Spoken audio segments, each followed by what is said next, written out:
What if I told you the reason they lost interest in you had nothing to do with your looks? That "I've been too busy" excuse that they gave you?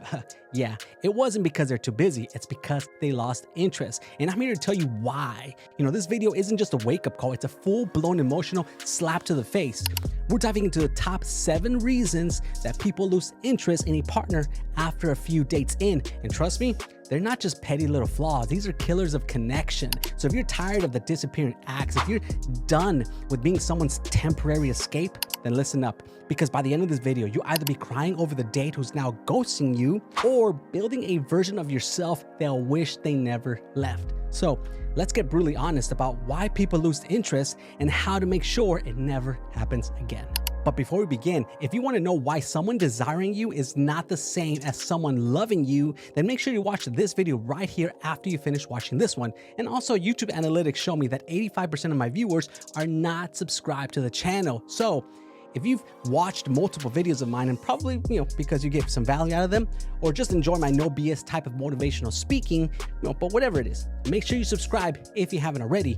I'm on a mission to hit 500 subscribers early this summer, but more than that, I'm building a community of people going through real adversity. Whether you're stuck in a toxic relationship, struggling to move on from a breakup, or just dealing with a heartbreak, this channel is for you. Every video is made to uplift, inspire, and give you the strength to heal with a touch of biblical wisdom sprinkled in to keep your spirit grounded. Now, if that sounds like something that you need or something that you believe in, then go ahead and hit that subscribe button and let's grow together. But back to today's video, 7 reasons why your date lost interest in you after the first few dates. And these are not all the reasons, these are just 7 that I thought of. If you want to contribute to the list, then drop them down in the section below. But in no particular order, let's begin. Reason number 1, you're not a kind person and they felt it. Let's get brutally honest. Kindness is underrated until someone dates someone without it. Then suddenly it's like, damn, maybe I don't want to be with someone who treats, waiters like dirt. Attraction, well, it will get someone interested, right? But kindness is what keeps them coming back. You can have the looks, the money, the jokes, the followers, but if you're rude, inconsiderate, or mean, well, that person's walking away with ick in their soul. You've ever been on a date and watched someone make, subtle jabs, talk down to others, or act like the world owes them something? It's a huge turnoff, huge red flag. Well, that's how you get ghosted with no return policy. Being kind doesn't mean being soft. It means being strong enough to lead with respect, humility, and presence, even when no one's watching, especially then. Think of kindness like seasoning, right? Without it, even the best looking meal is bland as hell. You might look good on the menu picture, but if you got no flavor, no warmth, well, they're pushing the plate away. My quick advice is audit how you treat people, especially the ones who have nothing to offer you. Look in the mirror and ask yourself, would I date me if I saw how I treated others? Because let me tell you, kindness, it doesn't make you weak. It makes you rare. And in a world starving for genuine connection, that makes you unforgettable. Reason number 2, you care too damn much, too damn fast. Listen, caring, it's beautiful, right? Vulnerability is brave, but being emotionally reckless is a whole other thing. When you start dating someone and immediately fast forward to, imagining your wedding song, your kid's name, and whether their last name sounds good with yours, slow down there, partner. This ain't a Disney movie, it's real life. People, they lose interest when they feel like you're more obsessed with the idea of a relationship than the actual person. You're not in love, you're in need. And neediness is not attractive. People don't want to feel like, like your emotional oxygen tank. They want to walk beside you, not carry your sense of worth. Here's the raw truth. If you're unhappy alone, you'll be miserable with someone. A relationship, it doesn't heal, your loneliness. It won't heal your loneliness. It'll just make it louder. You'll become emotional, high maintenance, always checking in, needing to feel loved, validated, needed. That's not romance. That's emotional suffocation. And don't be that person stalking their baby pictures on Facebook 3 dates in. Calm down, Sherlock. My quick advice, start dating yourself first. Fall in love with your own damn company. Become so content with your solitude that anyone who enters your life is just a bonus, not a band-aid. When you get to that place, you stop attracting people who fill in a void. You attract people who want to build something with you, not save you from yourself. Reason number 3, you love to talk about yourself too much. Here's a tough pill for some of you.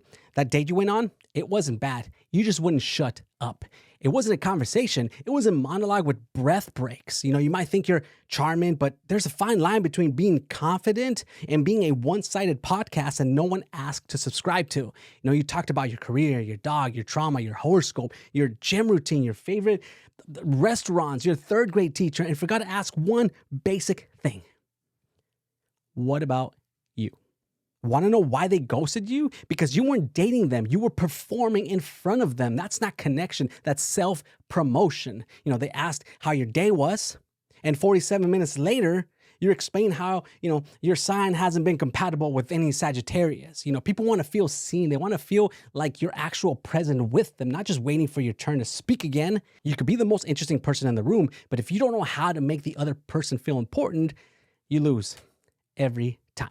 My quick advice, learn the art of curiosity. Ask follow-up questions. Listen, not just to give a response, but to understand. Give people space to show who they are and actually care about the answer. The most magnetic people, they aren't the ones who talk the most. They're the ones who make others feel like, they matter the most. You're not trying to impress. You're trying to connect. Start acting like it. Reason number 4, you move too fast and burn it all out. You ever microwave something for like too long, right? And the outside is hot as hell, but the inside is still cold and frozen. Well, that's how some of your relationships are. All heat, no depth.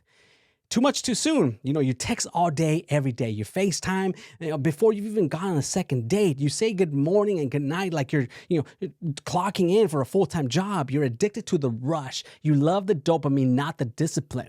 Now, here's where, what most people don't realize, that emotional pacing is everything. A great connection doesn't mean a green light to go 100 miles per hour with no brakes.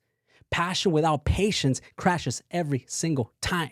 You want to know why people lose interest? Because you gave them the whole movie in a trailer. They didn't even have to work for it. No mystery, no buildup, no slow burn. They blinked twice, and suddenly you've got matching outfits, pet nicknames, and you're texting their mom. Bruh, slow your emotional roll. You went from, hey, to, I think you might be my soulmate in less time than it takes to smash the like button and subscribe if you haven't already. So my quick advice, stop mistaking intensity for intimacy. Let the relationship breathe. Keep your pace steady, not desperate. A healthy connection, well, it unfolds. It doesn't explode. The deepest relationships are built like fires, slow, intentional, and lasting. Don't chase a spark, build a flame, because fire that starts too fast, well, it usually ends in ashes quicker. Reason number 5, trying too hard to be liked. Let me be the one to tell you that bragging about your confidence isn't a flex. It's not about walking in a room loud. It's about walking in and being yourself without the need to try so hard to prove a damn thing. Confidence, it's quiet, but insecurity screams. And if you're wondering why people keep losing interest, well, this might sting. But it's often because they see through your mask. You were trying too hard to be liked. You thought they couldn't see it, but trust me, they could. People can smell it, like a cologne you bathe in hoping that they, like you more, but all it does was choke the connection. Let me say that confidence is amazing because it says, I'm good with me, whether you stay or not. Now, that's power, and that power often magnetizes people. You ever see that one dude at the bar who's, average at best, but he's surrounded by women? It ain't the pretty boy look or his perfectly trimmed beard. It's the energy. He's not auditioning. He knows who he is. Confidence isn't something that you borrow. It's something that you build. It's built in the gym when no one's watching. It's built, when you fix your posture, fix your finances, fix your internal dialogue. You don't need to be perfect, but you better be present in your own life. You want someone to stay? Well, show them that you can stand on your own. Neediness kills attraction faster than bad breath on a first date. Think of confidence like gravity, right? It pulls people in without force, but insecurity, that's like cling wrap. It sticks to everything, but repels people the moment they feel suffocated. Don't be cling wrap, be gravity. My quick advice, audit your life right now.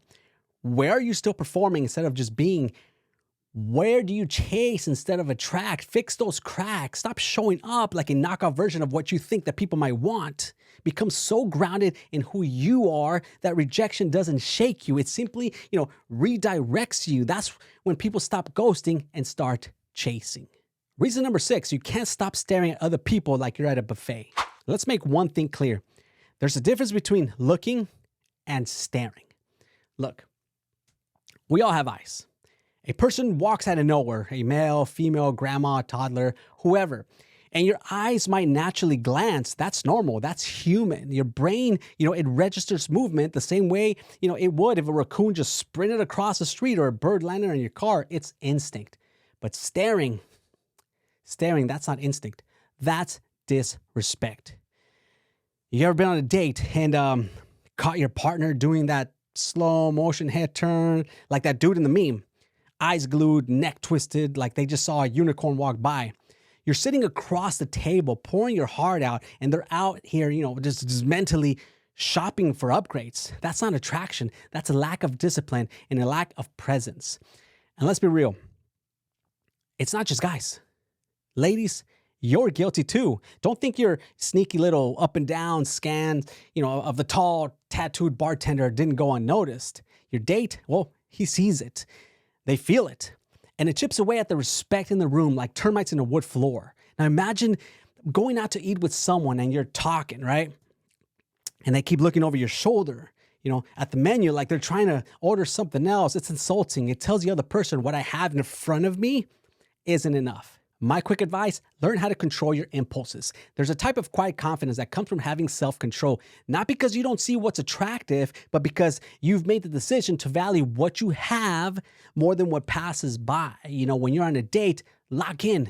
Give them your full presence because nothing feels better than being with someone who makes you feel like the only person in the room. And if you can't give that, don't expect them to stick around. Reason number 7, you're still friends with your ex and they don't feel safe. Let's just call this what it is, emotional clutter. You're out here trying to start something new and you've still got your ex lurking in the background like a bad ringtone. You say you're just friends, but your new partner does not feel comfortable and they shouldn't have to compete with your past while trying to build the future. I don't care how mature you think you are. I don't care if you don't have feelings anymore. If your ex, can still text you, call you, or hang out with you casually, your emotional energy is split. And trust me, your potential partner, they feel it. Imagine moving into a new house and finding out that the last owner still has a spare key. You wouldn't feel safe, would you? You wouldn't feel secure. Well, that's exactly how it feels when someone's trying to date you while you're still emotionally linked to your ex. You might say, but we're just friends. Cool. So why is your phone flip face down every time they text you? Why does your partner feel like the third wheel on a ghost tour? My advice is close old chapters before you open new ones. If your ex still, has access to your time, your energy, your emotions, then you're not ready for a new relationship. You're trying to juggle comfort and control. And that's not fair to the person giving you a clean slate. You got to be brave enough to cut ties, not out of hate, but out of respect for yourself, for your past, and the person that you're trying to build something real with. Loyalty isn't just about staying faithful. It's about making your partner feel like that there's no one else in the room, in your inbox, or in your heart. So let's land this plane.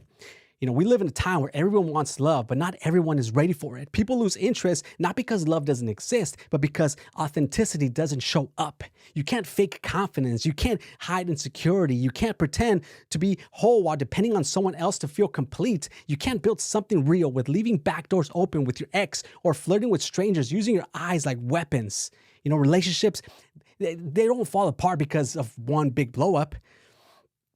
They dissolve, in the small cracks of disrespect and emotional laziness. They die in silence, in staring too long, in talking too much about yourself without curiosity about the person that's across from you. If you saw yourself in any of these, 7 reasons, then good. That means you're awake. That means that you're honest enough to grow. And that's where transformation starts. So here's your challenge. Do the work, not for someone else, but for yourself. Because when you become the kind of person that you'd want to date, you stop chasing love and start attracting it. And when that happens, they won't lose interest. They'll be scared to lose you. If you got any value from this video, and smash the like button like it owes you rent. Subscribe if you haven't already, because we don't play games here. Just real talk, real healing, and real growth. And if you want more, I post daily behind the scenes content on Instagram. Well, at least I try to. So follow me there. And for weekly fire motivational quotes, you can find me on X too. Links to my socials are down below. Well, until next time, don't just date better, be better. You deserve the kind of love that you're willing to fight for. So start fighting for yourself first. Let's go. Thanks for watching. See you in the next one. Peace.